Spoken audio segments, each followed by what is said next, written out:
what is my thoughts about the Playseat challenge and the Logitech G29? I think it's a very good combo because you can get this Logitech G29 for very cheap price. Especially this has been on the market for more than 6-7 years, and now I think the price is very good.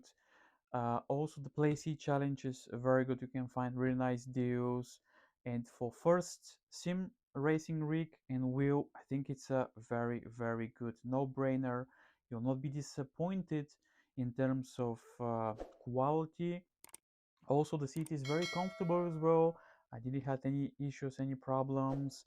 I do like the Logitech G29 because the wheel, it's not very big, but in the same time it's very comfortable as well. I do like the options here to customize your let's say perfect wheel functions. So you can move this up and down, which this is very good. So you can find your preferred position as well, which this is very nice. And actually the seat supports my back very good.